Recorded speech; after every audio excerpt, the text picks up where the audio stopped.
رب العالمين والصلاة والسلام على سيدنا محمد وعلى آله وصحبه أجمعين. رب اشرح لي صدري ويسر لي أمري واحلل عقدة من لساني يفقه قولي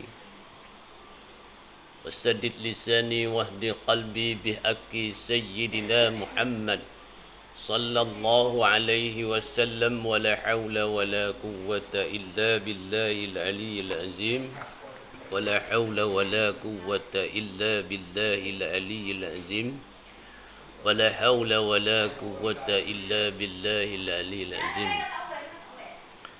InsyaAllah untuk malam ni insyaAllah Bona kongsi sedikit berkenaan dengan kemuskilan permasalahan yang ditimbulkan oleh sahabat-sahabat kita. Ada yang secara lisan tanya berkenaan dengan larangan solat Jumaat secara ramai-ramai, yang mana ianya dikuasakan bila bermulanya PKP baru-baru ni. Jadi ramailah antara masyarakat kita yang rasa tak puas hati kerana biasanya mereka dapat hadir solat Jumaat dan juga solat berjemaah. Dan bagi ambonya itu suatu perkara yang agak baiklah. Kenapa? Kerana mereka prihatin dengan persoalan sembahyang, terutamanya sembahyang Jumaat ini. Ramai lagi majoriti di kalangan kita ni masih lagi saya lagi kepada sembahyang solat Jumaat ni. Sehingga kan apabila kerajaan menguasakan PKP yang menyebabkan tidak dapat hadir solat berjemaah, malah meluahkan perasaan tidak puas hati. Itu dia. Walaupun begitu, alhamdulillah, perasaan tidak puas hati itu hanya sekadar luahanlah, tidak ada tindakan yang boleh menyebabkan laku huru-haranya. Dan sebenarnya isu ini timbul kerana saat inilah kerana ketidakpahaman masyarakat kita berkenaan dengan hukum fiqh, yang mana boleh dikatakan keseluruhan masyarakat kita ini mempelajari ilmu fiqh hanya dalam kitab-kitab fiqh, tanpa mereka mempelajari fiqh dengan lebih mendalam melalui alat-alat untuk mempelajari ilmu fiqh seperti usulul fiqhi, qawaidul fiqhi.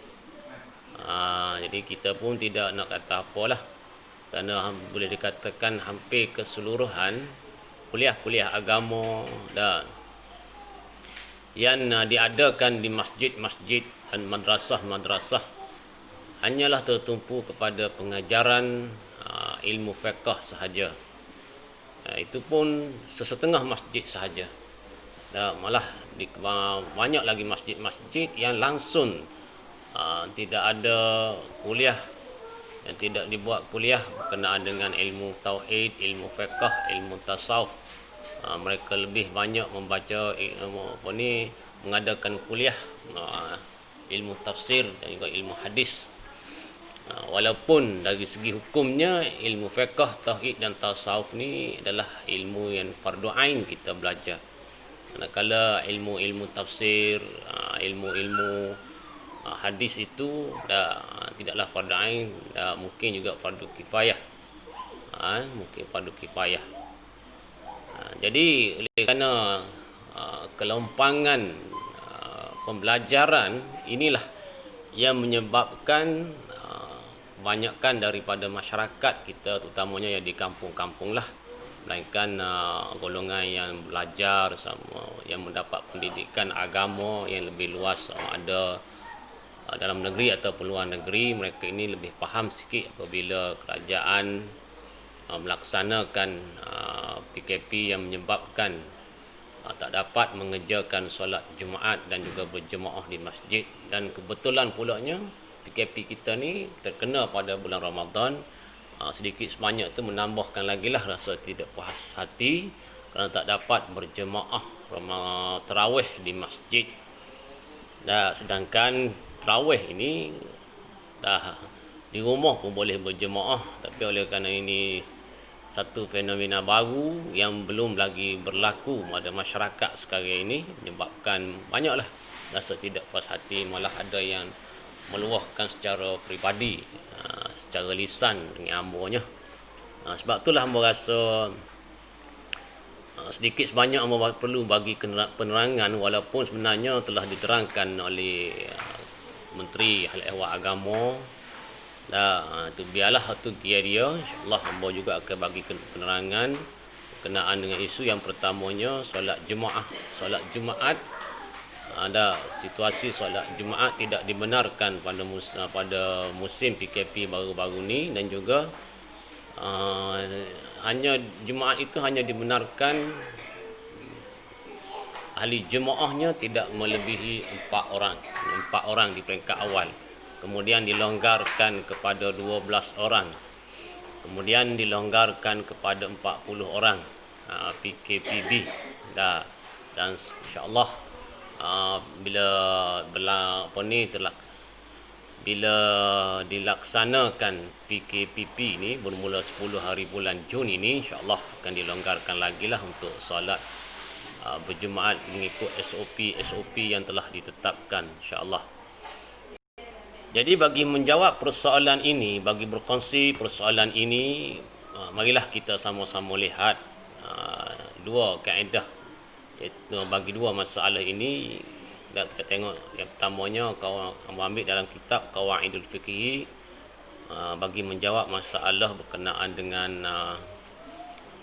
kenapa tidak dibenarkan solat Jumaat semasa PKP baru ni, manakala dalam kitab fiqhnya mengambil untuk menjawab soalan bagi soalan yang kedua, iaitu berkenaan dengan bolehkah sembahyang Jumaat ini dilakukan dengan ahli jemaahnya seramai 4 orang. Jadi lama juga respon dari ada tuan-tuan imam, sahabat-sahabat hamba.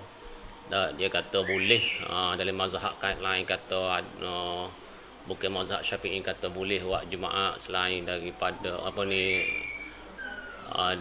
dengan ahli jemaahnya dengan hanya 4 orang. Sebenarnya tidak ada dalam mazhab lain yang bahawa tidak tahulah.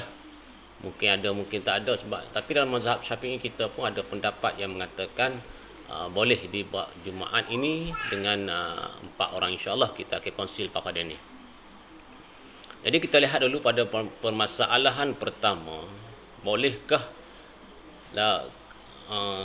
adakah boleh kerajaan tidak membenarkan Jumaat diadakan sepanjang PKP baru-baru ni. Itu dia. Jadi bagi menjawab soalan ini, permasalahan kemuskilan ini, kita tengok pada yang mengambil dalam kitab Qawaidul Fiqh lah. Kita ambil satu kaedah, iaitu kaedah yang ketiga dalam kitab Qawaidul Fiqh, iaitu kaedahnya al-musyaqqatu tajlibut taysir. Inilah kaedah yang nama guna untuk menjawab persoalan yang ditanya. Kena ingat, dia banyak lagi kaedah nak jawab soalan ni, tapi yang ambil kaedah ni satu saja. Sebab masa pun terhad 10 minit saja, insya-Allah kita akan sambung sama-sama sehingga selesailah masalah ini. Bila selesai ni, insya-Allah kita akan sambung pula dengan tajuk ad-din. Kaedahnya kita ambil al-musyaqqatu tajlibut taysir. Apa maknanya? Kesukaran menjadi sebab kepada kemudahan. Itu makna dia dalam bahasa Melayu. Mau terjemuh dalam bahasa Melayu baru. Itu dia. Bahasa Melayu tradisi tu biar dulu. Kita nak jawab soalan orang ni, kita tidak kata nak ngaji kitab ni, kita guna bahasa yang orang mudah faham lah. Kalau kita ngaji kitab tu, kita kena terjemuh dengan mengikut lurah kitab lah. Jadi kaedah yang kita guna pakai, yang boleh diguna pakai dalam masalah tidak dibenarkan solat berjumaat semasa PKP ni, salah satunya iaitu kaedah al-musyaqqatu tajlibut taysir. Maknanya kesukaran, yakni musyaqqah tu menjadi sebab kepada kemudahan. Bila suka, bila payah, bila susah ni, dia boleh jadi sebab nak mudah. Tu dia. Hak payah boleh jadi sebab nak jadi mudah. Bahasa Kelantan lebih kurang lah tu, walaupun tidak menepati dengan makna al-musyaqqatu tajlibu taisir. Dah antara dalilnya kita boleh guna kaedah ni, iaitu dalam suratul Baqarah ayat 185 Allah Taala berfirman, yuridullahu bikumul yusra wa la yuridu bikumul usra walitukmilul iddata walitukabbiru. Tu sambung yang belakang lagi lah. Yuridullahu bikumul yusra, menghendaki Allah Taala dengan kamu tu mudah.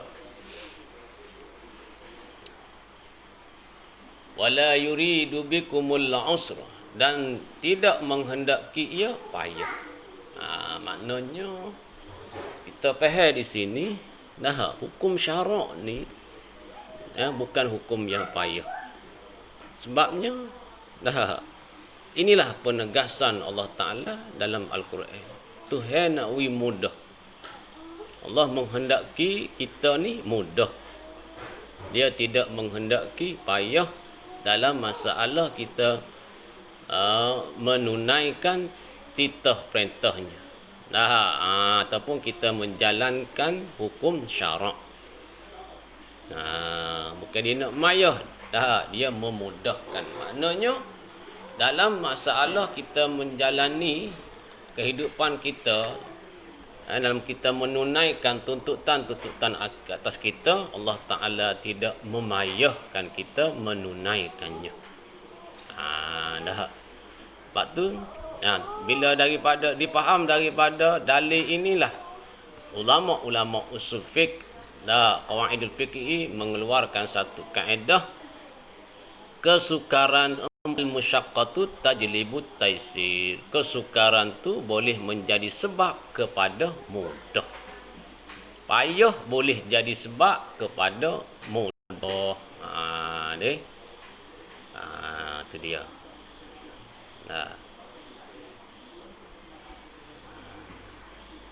Okey. Itulah dalil dia dulu. Wallahu a'lam. Sambung pada ni. Kita ambil cuba buat 10 minit ataupun 12 minit untuk satu slot. Dah kena tunggu cepat upload dah insya-Allah.